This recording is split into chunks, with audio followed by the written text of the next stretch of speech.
বন্ধুরা, আমি আপনাদের বলেছিলাম যে একটি বিস্তারিত ভিডিও দেব, যেখানে স্কুল সার্ভিস কমিশনের এই যে 26,000 চাকরি বাতিল হয়ে গিয়েছে, তাদের প্রত্যেকের দ্বিতীয়বার পরীক্ষা দেওয়ার জন্য তাদের যেহেতু সুপ্রিম কোর্ট বলেছে যে আবার পরীক্ষা দিতে হবে, তো সেই সংক্রান্ত খবর, তাতে কারা পরীক্ষায় বসতে পারবেন বা সেই বিষয়ে একটা বিস্তারিত ভিডিও আপনাদের দেব।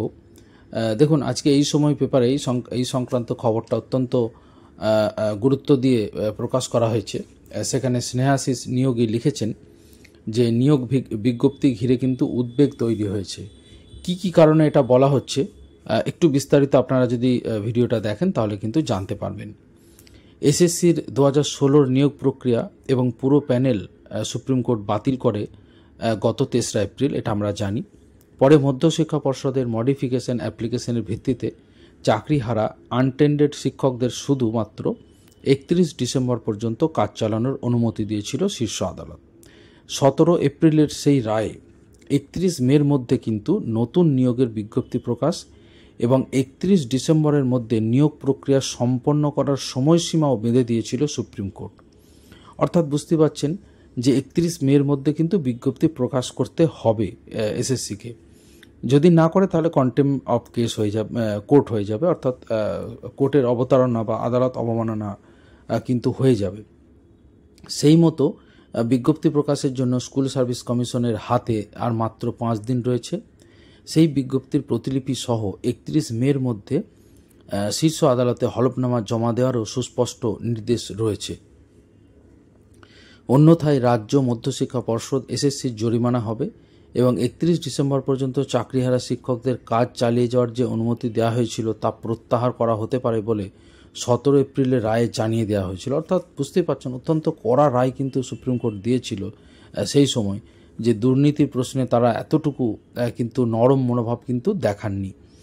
মাঝের এই 4-5 দিনে বিজ্ঞপ্তি প্রকাশ এবং হলফনামা জমার কাজ আদৌ সাঙ্গ করা সম্ভব কিনা সে নিয়ে সংশয় বাড়ছে শিক্ষা প্রশাসনে। উত্তরোত্তর উদ্বেগ বাড়ছে চাকরিহারাদের পাশাপাশি চাকরি প্রার্থীদের। বন্ধুরা, আপনারা জানেন যে আমি একটা ভিডিওতে ইতিমধ্যেই জানিয়েছি যে 29 মের মধ্যে কিন্তু বিজ্ঞপ্তি প্রকাশিত হতে পারে। তার কারণ বিজ্ঞপ্তি না প্রকাশ করা ছাড়া এসএসসির হাতে কোনো উপায় নেই।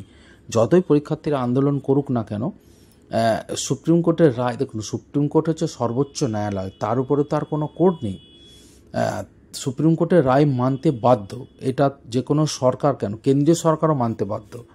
অর্থাৎ কি বলবো, মানে রাজ্য সরকার তো ছেড়ে দিন, কেন্দ্রীয় সরকার, রাজ্য সরকারের কোনো এজেন্সি হোক, রাজ্য সরকারের কোনো সংস্থা হোক, যে কেউ মানতে বাধ্য। কেন্দ্রীয় নির্বাচন কমিশন থেকে শুরু করে কেন্দ্রীয় সরকারের প্রত্যেকটা ডিপার্টমেন্ট কিন্তু সুপ্রিম কোর্টের আদেশ মানতে বাধ্য, এটা সংবিধান মতে।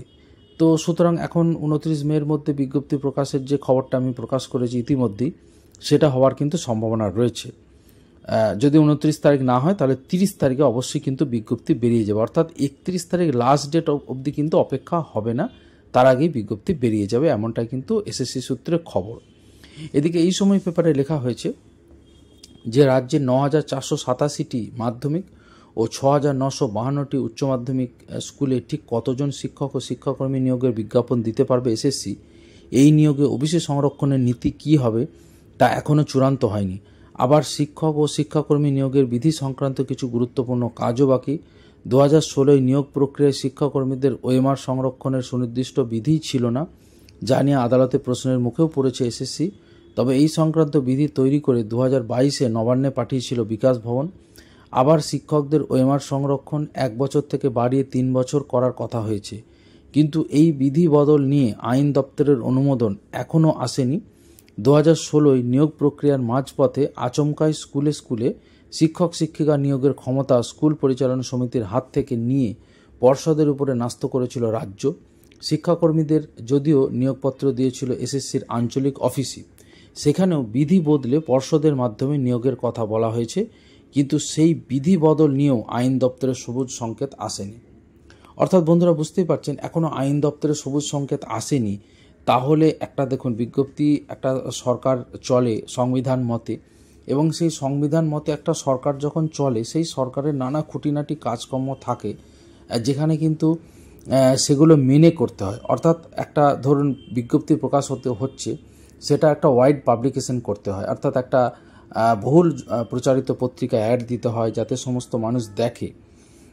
এই ধরনের রুলস রয়েছে।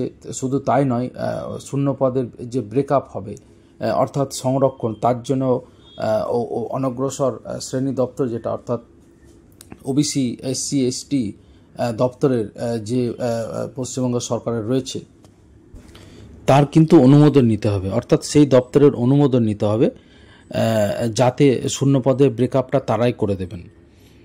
একইভাবে আইন দপ্তরেরও কিন্তু সবুজ সংকেত নিতে হবে। একটা ধরুন বিধি তৈরি হচ্ছে, সেটা আইন দপ্তর জানবে না, এটা হতে পারে না।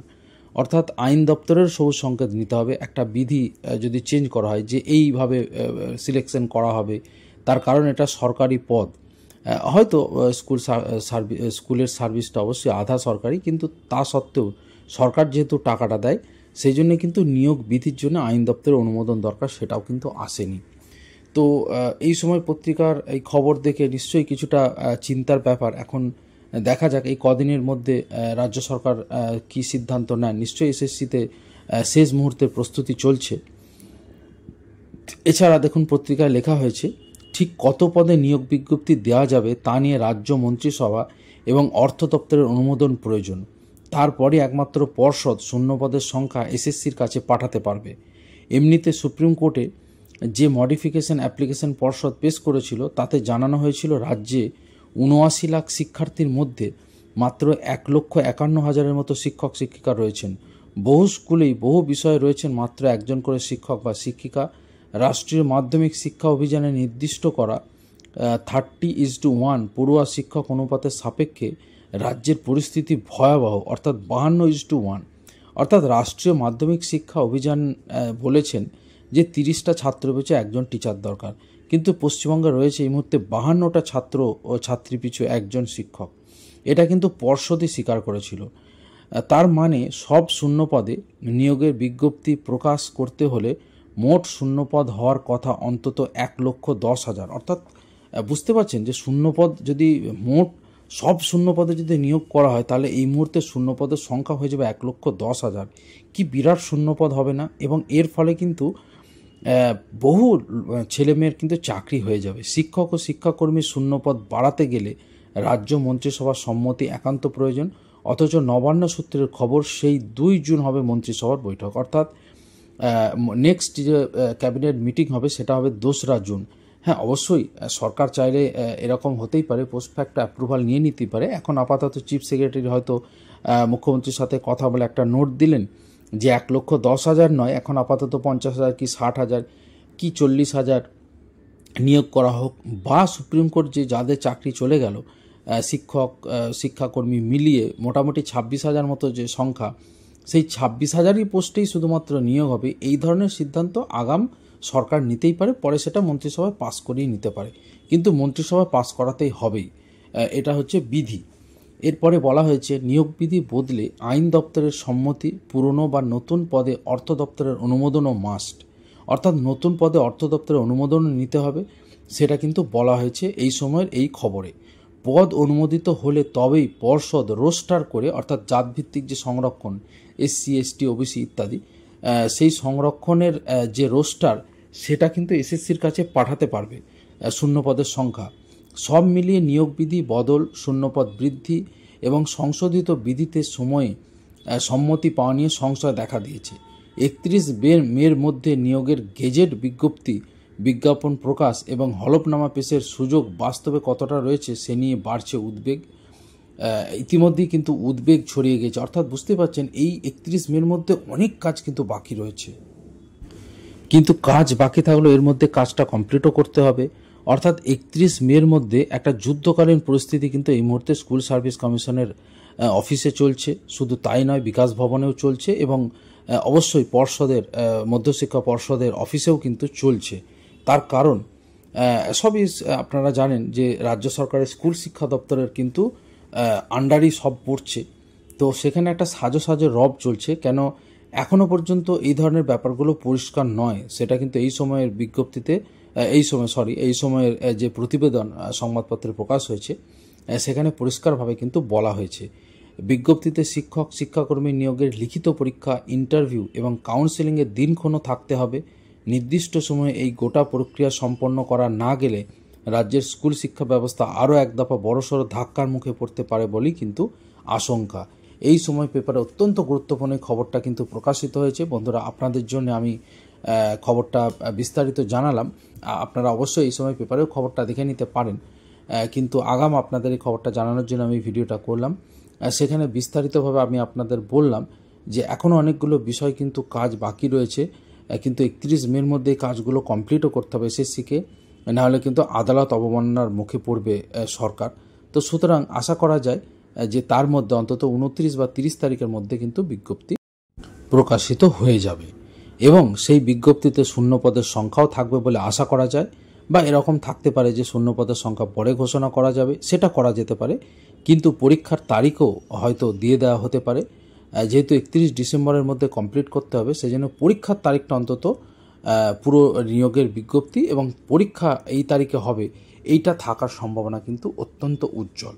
তো যা হবে আমার চ্যানেলে আপনাদের সমস্তটাই জানিয়ে দেব। অনুরোধ করব, যারা এখনও আমার চ্যানেলটা সাবস্ক্রাইব করেননি তারা অবশ্যই সাবস্ক্রাইব করে নিন। গুরুত্বপূর্ণ সমস্ত খবর আমার চ্যানেলে কিন্তু আপনারা পেয়ে যাবেন। শিক্ষামূলক সমস্ত খবর আমার চ্যানেলে অবশ্যই আপনারা পেয়ে যাবেন। আপনাদের সবাইকে অসংখ্য ধন্যবাদ।